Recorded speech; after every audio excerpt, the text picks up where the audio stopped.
Hello दोस्तों, आशा करता हूँ आप लोग अच्छे होंगे और मेरे लेक्चर्स को देख रहे होंगे। देखिए दोस्तों, अगर आप मेरे लेक्चर्स को फॉलो करते आ रहे हैं तो आप सेक्शन 55 तक पहुँच चुके होंगे।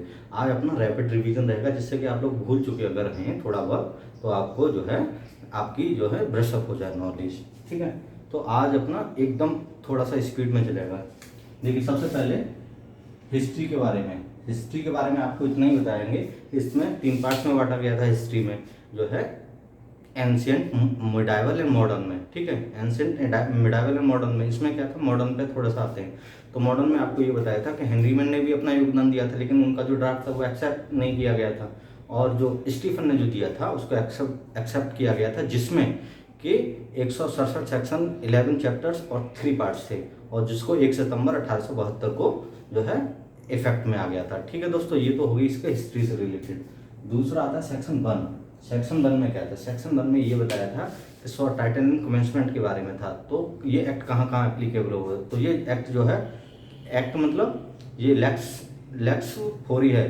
क्या, इंडियन एविडेंस एक्ट लेक्स फोरी है, जो एप्लीकेबल होगा जुडिशियल प्रोसीडिंग्स पे एप्लीकेबल होगा। ठीक है, जुडिशियल प्रोसीडिंग्स पे एप्लीकेबल होगा। और आर्मी एक्ट, नेवल एक्ट, ठीक है, नेवल डिसिप्लिन एक्ट, आर्बिट्रेटर के सामने, ठीक है, आर्बिट्रेटर के सामने और एफिडेविट पे ये एप्लीकेबल नहीं होगा। ठीक है, ये सारी बातें मैंने आपको बताई थी। ठीक है दोस्तों, अब आ जाते हैं सेक्शन 2 पे। सेक्शन 2 पे क्या था, सेक्शन 2 में सिर्फ आपको इतना ही बताया गया था कि ये 1938 में रिपील किया गया है। 1-2 जगह पूछा गया है। ठीक है दोस्तों, 1938 में ये रिपील किया गया है। सिर्फ इतना ही याद रखना है सेक्शन 2 के बारे में। सेक्शन 3 देखिए, सेक्शन 3 में डेफिनेशंस वगैरह बताई गई थी। डेफिनेशन क्या थी, कोड की डेफिनेशन थी, फैक्ट की डेफिनेशन थी, फैक्ट इन इशू की डेफिनेशन थी, रेलिवेंट फैक्ट्स की थी, प्रूफ, डिसप्रूव, नॉट प्रूफ, ये सारी डेफिनेशन, डॉक्यूमेंट वगैरह सारी डेफिनेशन बताई गई थी सेक्शन 3 में। ठीक है, सेक्शन 4 में आ जाइए। सेक्शन 4 में may presume, shall presume and conclusive proof, जो मैंने अभी आपको नहीं पढ़ा है, ये सारी बातें हैं। ठीक है, सेक्शन 5 में था एविडेंस में be given fact issue and relevant facts and no of others. मतलब सिर्फ फैक्ट इशू और रेलिवेंट फैक्ट के ही एविडेंसेस दिए जा सकते हैं, किसी और चीज़ के एविडेंसेस नहीं दिए जाएंगे किसी भी केस में। ठीक है दोस्तों, सेक्शन 6 में जब बताया था तो आपको forming part of the same transaction, जिसमें क्या था, जिसको रेजेस कहते थे, रेजेस के बारे में बताया गया था। ठीक है, इसमें मैंने आपको कुछ केसेस भी बताए थे जो आपको याद रखने हैं। पहला केस बताया था आर वर्सेस बेडिंगफील्ड का। ठीक है, दूसरा था दूसरा केस आर वर्सेस फोस्टर का केस था। तीसरा था सबनवाल दास वर्सेस स्टेट ऑफ बिहार। ये तीनों केसेस जो है आपको सेक्शन 6 में याद रखने हैं। ठीक है, सेक्शन 7 पे आ जाइए। सेक्शन 7 में ओकेजन, कॉज, इफेक्ट से रिलेटेड था, जिसमें जयनाथ सिंह का जो केस, जयनाथ सिंह वर्सेस किंग का जो केस बताया था। ठीक है दोस्तों, 8 में आ जाइए। सेक्शन 8 में था motive preparation, motive preparation and conduct, previous and subsequent conduct के बारे में था 8 में। ठीक है दोस्तों, देखिए अब आ जाइए 9 में। 9 में क्या था, एक्सप्लेनेटरी जो फैक्ट्स थे उसके बारे में था। ठीक है, जिसमें आपको आईटी परेड, आइडेंटिफिकेशन परेड के बारे में बताया था, जिसमें ये भी बताया था आइडेंटिफिकेशन परेड को कोई भी व्यक्ति करा सकता है। ठीक है दोस्तों, 10 में आ जाइए। सेक्शन 10 में था कि अगर कोई भी चीज़ जो है कॉन्स्पिरेटर्स के द्वारा लिखी गई है, कही गई है, वो एक दूसरे के खिलाफ यूज हो सकती है। ठीक है, जहाँ से कि जब पहले टाइम उन्होंने जो कॉन्स्पिरेसी की है, उससे लेके जब तक कॉन्स्पिरेसी कंप्लीट नहीं हो जा सकती। ठीक है, इसमें कुछ केस लॉज भी बताए थे जो आपको याद रखने हैं। देखिए, मुझे केस लॉज देखने पड़ेंगे। पहला था मिर्जा अख्तर वाला केस। ठीक है, री राम रत्नन वाला केस बताया था। ठीक है, और वैशंपायन वाला केस बताया था। ये 3-4 केसेस हैं जो मैंने आपको बताए थे। इम्परर वर्सेस वैशंपायन, जिसको लेमिंगटन रोड कॉन्स्पिरेसी केस भी कहते हैं, ये काफ़ी जगह पूछा गया है। ठीक है, जो आपको याद रखना है। ठीक है दोस्तों, सेक्शन 11 में तो आप जानते हैं प्ली ऑफ अलीबाई है, जो किसी फैक्ट को हाईली प्रोबेबल या हाईली इम्प्रोबेबल बना देते हैं। ऐसे फैक्ट्स के एविडेंसेस दिए जा सकते हैं, जिसमें Dudhnath Pandey versus state of Bihar है, पता नहीं क्या है, वो देख लीजिएगा, जो है वो वाला केस था। अब देखिए सेक्शन 12 की तरफ आ जाइए। सेक्शन 12 में क्या था, सेक्शन 12 में इतनी सी बात थी, जो किसी फैक्ट्स में, जो किसी सिविल केस में ध्यान रखिएगा, सिविल केस में अब जो एविडेंसेस जो उसको डैमेजेस मिलने वाले हैं, उसको मिटिगेट करने वाले फैक्ट्स और इसको एग्रावेट करने वाले जो फैक्ट्स है उनके बारे में भी एविडेंसेस दिए जा सकते हैं। ठीक है। 13 में कस्टम से रिलेटेड था कि कोई भी कस्टम कब मॉडिफाई की गई है, कब अजर्टेड की गई है, कब डिनाई की गई है, उसके ओरिजिन कब हुआ है, इससे रिलेटेड जो है सेक्शन 13 में था। ठीक है दोस्तों।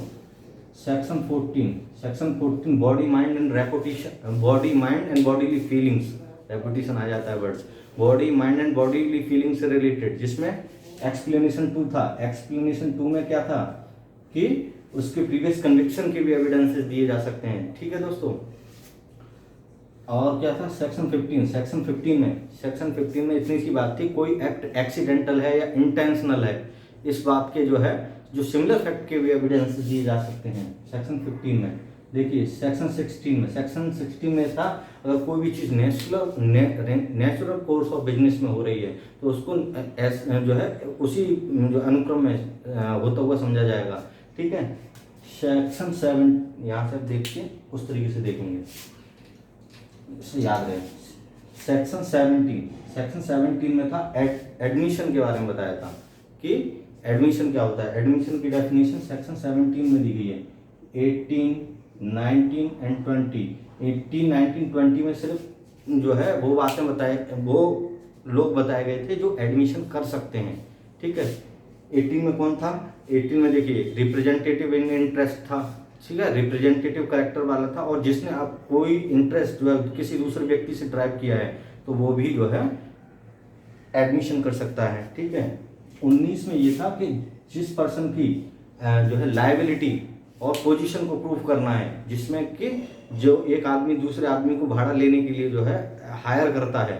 ठीक है। वो वाला एग्जांपल भी दिया था। ठीक है। सेक्शन 20 में है स्पेशली रेफर्ड पर्सन, वो भी एडमिशन कर सकता है, जिसमें एक आदमी जो है आप जो है पढ़ेंगे, एक आदमी से पूछता है जो है कि घोड़ा साउंड है या नहीं है, वो कहता है सी के पास से ले जाओ, सी जो बताएगा वो एडमिशन समझा जाएगा। ये सारी बातें जो है सेक्शन 20 में बताई गई हैं। ठीक है दोस्तों। 21 में आप लोगों को एक जनरल रूल बताया गया था कि जो एडमिशन किया जाता है हमेशा जो है उसके अगेंस्ट होना चाहिए, लेकिन एडमिशन सेक्शन 21 में 3 ऐसी जो कंडीशंस बताई गई थी जिसमें कि एडमिशन उसके फेवर में भी यूज किया जा सकता है। जैसे सेक्शन 32 में आ जाए। ठीक है। अगर मान लीजिए वो जो है सेक्शन 32 में आ जाए, या फिर अगर वो किस में था कि जो उसकी बॉडी माइंड और बॉडी फीलिंग से रिलेटेड आ जाए, और या अदर किसी प्रोविजन में आ जाए। ठीक है। ये सेक्शन 21 में बताया गया था। ठीक है। सेक्शन 22 में क्या है? सेक्शन 22 में इतनी सी बात है कि जो ओरल अकाउंट भी दे सकते हैं कंटेंट्स ऑफ डॉक्यूमेंट्स के। ठीक है। सेक्शन 22A में क्या है? इलेक्ट्रॉनिक एविडेंसेस से रिलेटेड है। Oral account of contents of electronic evidences जो 2000 में जोड़ा गया है, ये आपको याद रखना है। ठीक है। 23 में है जो सिविल केसेस से रिलेटेड था। ठीक है। 24 यहाँ से देखिए 24 से इधर आ जाते हैं। 24 में 24, 25, 26, 27, 28, 29, 30। ठीक है। ये सारे कन्फेशन से रिलेटेड हैं। देखिए 24 में था कि अगर कोई भी कन्फेशन जो है प्रॉमिस, थ्रेट या प्रॉमिस से किया गया है, थ्रेट से किया गया है, कंपल्सन से किया गया है, ठीक है, तो वो इररेलीवेंट था 24 में। 25 में डायरेक्ट था कि अगर मान लीजिए किसी पुलिस ऑफिसर के सामने कोई कन्फेशन किया गया है तो वो इररेलीवेंट था। 26 में अगर मान लीजिए कोई कन्फेशन पुलिस कस्टडी में किया गया है, ठीक है, पुलिस कस्टडी में, तो आपको इसमें केस भी बताया था आर वर्सेस लेस्टर का केस, आर वर्सेस लेस्टर, ठीक है, तो वो इररेलीवेंट होता है। 27 में बताया था कि अगर कोई आदमी पुलिस कस्टडी में है और उसने कोई पुलिस को इन्फॉर्मेशन दी है तो उसके अगेंस्ट कितनी इन्फॉर्मेशन यूज हो सकती है, ठीक है, तो जितनी इन्फॉर्मेशन से डिस्कवरी ऑफ फैक्ट हो रहा था वो सिर्फ उतनी इन्फॉर्मेशन जो है उसके अगेंस्ट यूज हो सकती है। इसमें बहुत सारे केसेस बताए हैं मैंने। देखिए देवमन उपाध्याय का केस बताया है, इनायतुल्ला खान का केस बताया है, ठीक है, और काथी कालू वाला केस बताया है, कोटैया वाला केस बताया है, ठीक है, ये सारे केसेस मैंने आपको सेक्शन 27 में बताए हैं। सेक्शन 28 ये था कि अगर मान लीजिए कोई भी जो है कन्फेशन जो है थ्रेट प्रॉमिस वगैरह से हो रहा है और ये वाला डर हट गया कि अब वो जो है कन्फेशन थ्रेट वगैरह से नहीं हुआ है, तो वो सेक्शन 28 में रेलिवेंट हो जाता था। सेक्शन 29 में इतनी सी बात थी कि अगर मान लीजिए प्रॉमिस ऑफ सीक्रेसी के बेसिस पे कोई कन्फेशन हुआ है या कन्फेशन जो है ड्रंक कराने के बाद किया गया है तो वो कन्फेशन भी रेलिवेंट था। ठीक है, सेक्शन 30 में ये था कि कोई को एक्यूज जो है कोई कन्फेशन करता है जब वो ट्रायल पर है तब वो उसके जो है को एक्यूज के खिलाफ भी रेलिवेंट होता है। ठीक है दोस्तों, और 31 में आ जाइए। ठीक है, 31 में यह है कि जो एडमिशन होता है वो एस्टोपेल की तरह काम करता है, कंक्लूसिव प्रूफ नहीं होता। सेक्शन 31 में ही बताया गया है। ठीक है दोस्तों, अब आ जाइए सेक्शन 32। देखिए इधर से जाते हैं।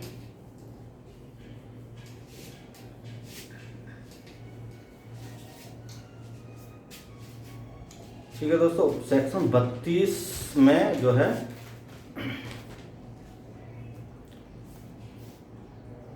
सेक्शन 32 में क्या है, सेक्शन 32 में तो आपको मालूम ही है कि उस आदमी के स्टेटमेंट्स रेलिवेंट होते हैं जो मर गया है, कैन नॉट बी फाउंड, वो मिल नहीं रहा है या कोर्ट ऐसा समझता है कि अगर उसको बुलाएंगे तो बहुत समय जो है चला जाएगा। तो जो उनके द्वारा जो स्टेटमेंट बोला जाता था वो जो स्टेटमेंट था 32 में रेलिवेंट हो रहा था। अगर मान लीजिए वो स्टेटमेंट उसकी कॉज ऑफ डेथ से रिलेटेड था, पहला वाला था कि कॉज ऑफ डेथ से रिलेटेड था तो पहले में रेलिवेंट था। मान लीजिए दूसरा नेचुरल कोर्स ऑफ बिजनेस से रिलेटेड था, नेचुरल कोर्स ऑफ बिजनेस तो 2 में रिलेटेड जो है रेलिवेंट था। ठीक है, तीसरा था against the interest of maker था तो 3 में रेलिवेंट था। चौथा था पब्लिक राइट एंड कस्टम से रिलेटेड था, पब्लिक राइट एंड कस्टम से रिलेटेड था तो 4 में रेलिवेंट था। 5 में अगर मान लीजिए रिलेशनशिप से था। ठीक है, 6 में फैमिली अफेयर्स से था। 7 में अगर मान लीजिए वो 13A से रिलेटेड था। 8 में अगर मान लीजिए कोई सेवरल पर्सन है उन्होंने अपनी ओपिनियन किसी पॉइंट पे दिए तो वो 32 के सप्लीमेंट 8 में रेलिवेंट थी। ठीक है, ये याद रखना है। इसमें अब देखिए इसमें रेलिवेंट केस लॉज जो क्या थे, देखिए पलविंदर कौर वाला केस था जो आपको याद रखना है। ठीक है, शरद बर्दीचंद सारदा का केस मैंने बताया था, रतन गोन का केस बताया है, पकला नारायण स्वामी वर्सेस एम्परर का केस बताया है। ठीक है, पानी वेन का बताया, कौशल राव वाला बताया और ठीक है, और भी एक आध जो केस होंगे जो आपको याद रखने हैं। ठीक है दोस्तों, 32 हो गया। अब आते हैं 33 की तरफ। 33 में ये था कि अगर मान लीजिए कि जो व्यक्ति मर गया है, कैन नॉट बी फाउंड है, या किसी जो है दूसरी पार्टी ने जो है विटनेस है उसको बॉर्न ओवर कर लिया है तो उसका जो स्टेटमेंट था, ठीक है, उसी केस में या उन पार्टियों के बीच में दोबारा कभी केस होता है तो वो दोबारा भी जो है रेलिवेंट हो सकता था, जो सेक्शन 33 में मैंने बताया था आप लोगों को। ठीक है, अब देखिए दोस्तों 34, 35, 36, 37, 38 एंड 39, इसको याद रखने के लिए मैंने 38 तक, ठीक है, इसको रखने के लिए आपको एक ट्रिक भी बताई थी, BEMAL, ठीक है। 38 जो 34 जो है सेक्शन 34 सिर्फ बुक्स और अकाउंट से रिलेटेड है। ठीक है, ठीक, 34 वाला बुक्स और अकाउंट से रिलेटेड है। ठीक है दोस्तों, और जो है 35 वाला पब्लिक राइट्स से रिलेटेड है, पब्लिक राइट्स वगैरह जो थे, पब्लिक रिकॉर्ड्स। ठीक है, 36 में मैथ चार्ट्स वगैरह से जो रिलेटेड था। ठीक है, act and notification law book से रिलेटेड। ठीक है, अब 39 में आ जाइए। 39 में था हाउ मच इन्फॉर्मेशन में बी प्रूव्ड इन कोर्ट। 39 में इतनी की बात थी।